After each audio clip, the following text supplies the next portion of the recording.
Hello and welcome to the DecisionWise Engaging People podcast. My name is Charles Rogel. I'm a senior consultant here at DecisionWise, and I'll be moderating our discussion today. Today I have with me Matt Wride. Hello, Charles. Matt is the president of DecisionWise.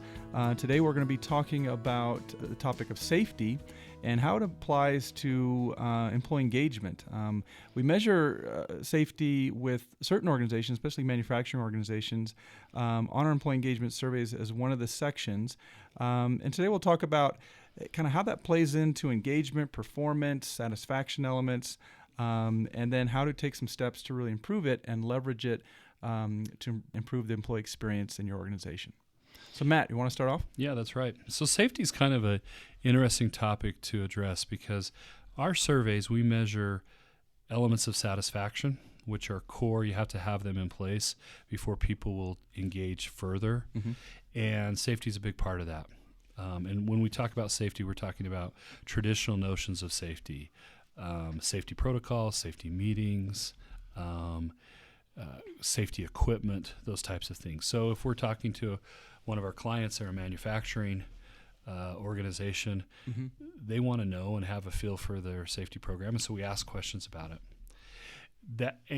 That's safety as a satisfaction element. But safety also jumps up and becomes a driver of engagement or an engagement element in that it goes to trust, psychological safety, emotional safety.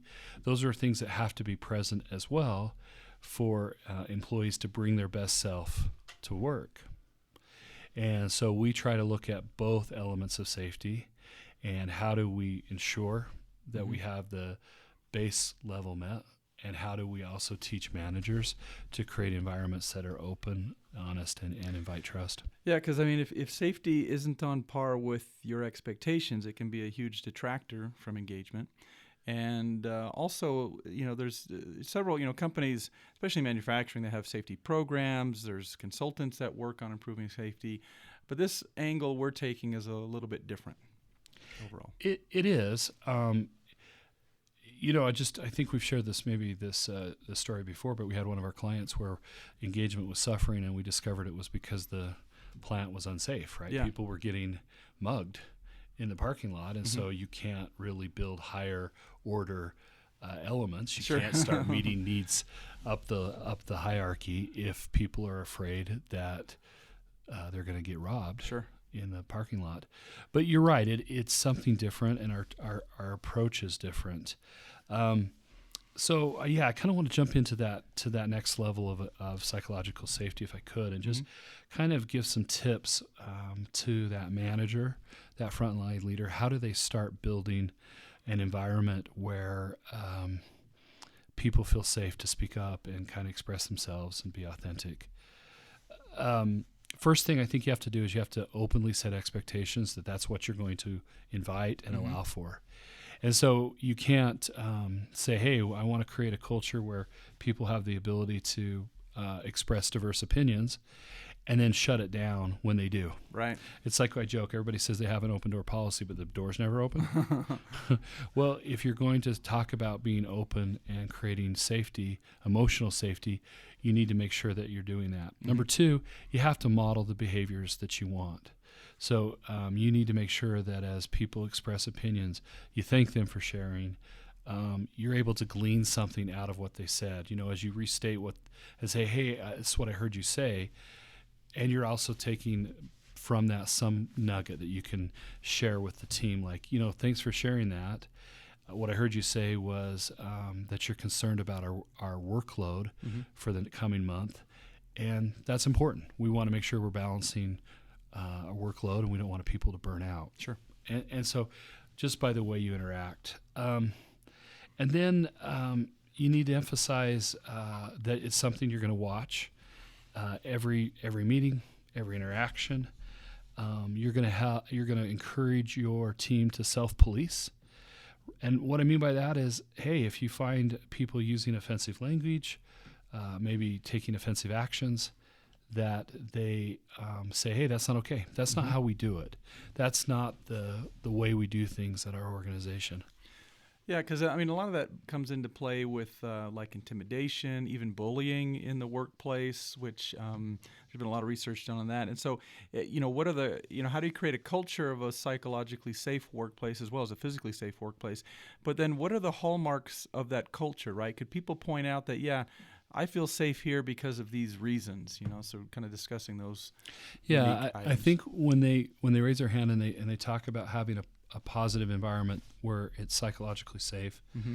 they typically talk about things like, I feel heard, mm-hmm.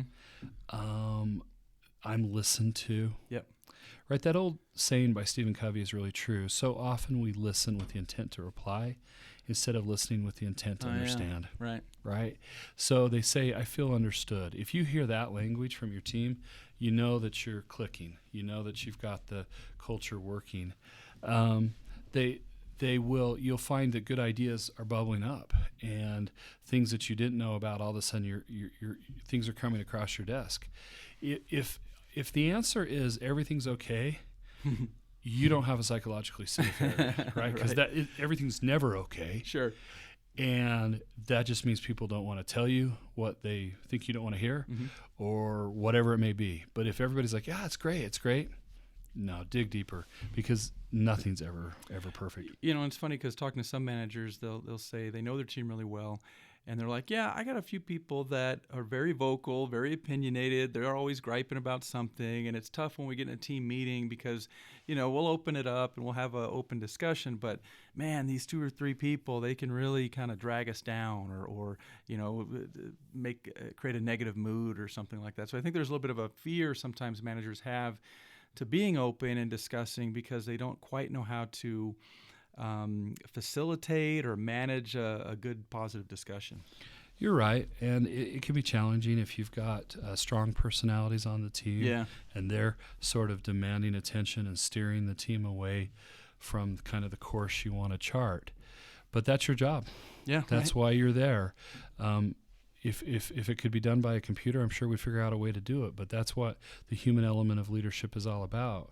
And you're going to have conversation on those one-on-ones and say, hey, I need you to make space for someone else to express their viewpoints. Mm-hmm. Let's practice it. People want to be helpful. And so often we live with bad behavior, mm-hmm. and it's our own fault. Yeah. There are a few occasional those that cannot be reformed, if you will.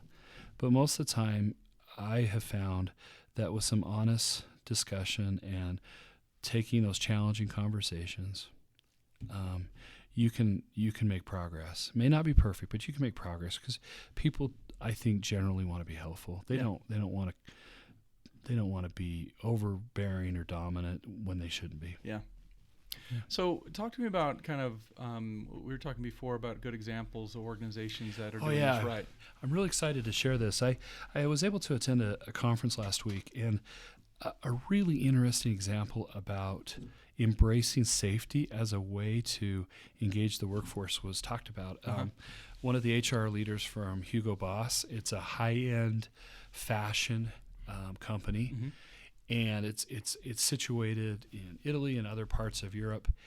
And she talked about this really interesting approach they took to their workers who are stitching and assembling these beautiful garments.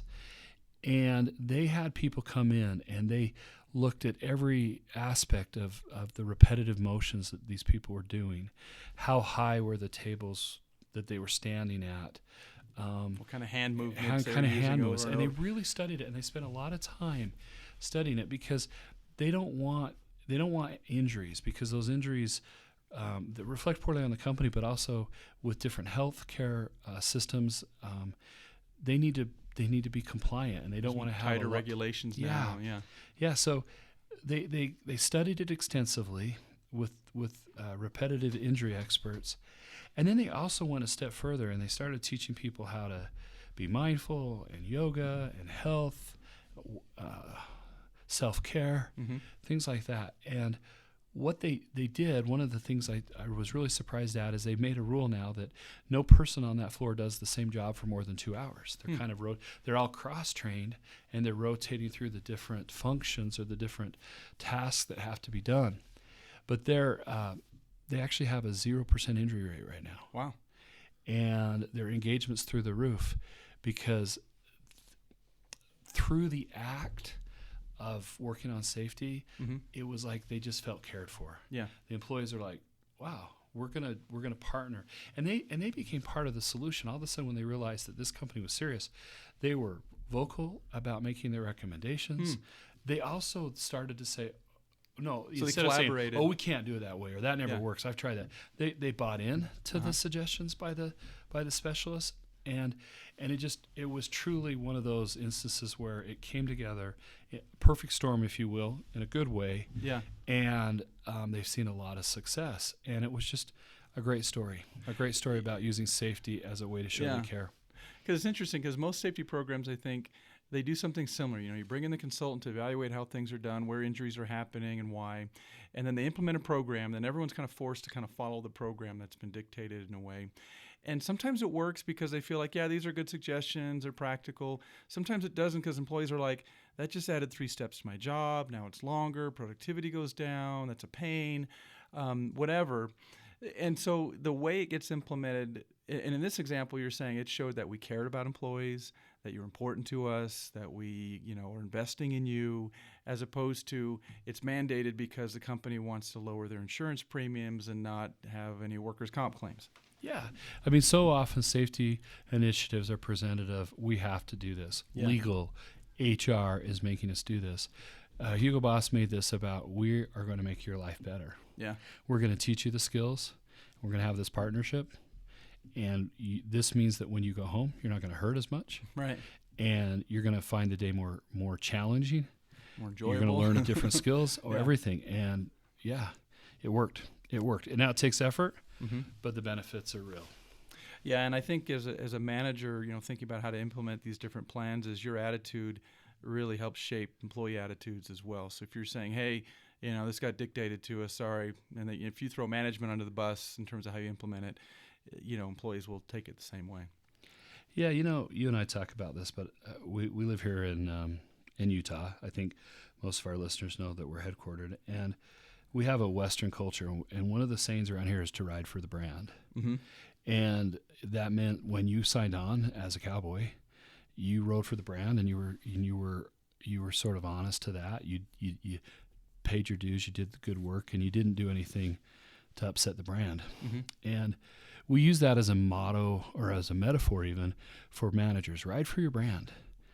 Don't undercut the brand of your organization by saying, oh, they just have to do it. Say, no, this is going to work. We can do this. We can be, sometimes you just need to be cheerful soldiers. And so you just say, hey, we're going to do this. Right. Other times it's like, no, let's try it. Let's, it's amazing that if you will come in with some energy and some positivity, people are like, okay, let's do it. They're looking to be led. They're looking to make it better. And so often we are our own worst enemy because we approach it without any enthusiasm. Right. We don't like change, Oh, that's so dumb. And just ride for the brand. Be cool about it. So anyway. That's great. Anything else you want to share, Matt? No, I mean, it's each client's own safety needs are really particular. They have, whether that's noise, care, they've got too much noise, so they've got to have headphones, headphones and noise reduction, eye protection, all those things. So we're not in the business of that. And I think you and I were talking about earlier, there are consultancies and specialists that all handle that. That's not what we do. What we are encouraging you to do is do 2 things. A, think about emotional and psychological safety. And number 2, think about safety as a way to show you care. Yeah. To use it as a way to be a partner and say, let's talk. Let's talk openly about the physical demands that your job has and how we can improve it. Love it. Great. Well, thanks everyone for joining us on our podcast today, and we look forward to having you join us on a future one. Okay. Thanks, Charles. Thank you.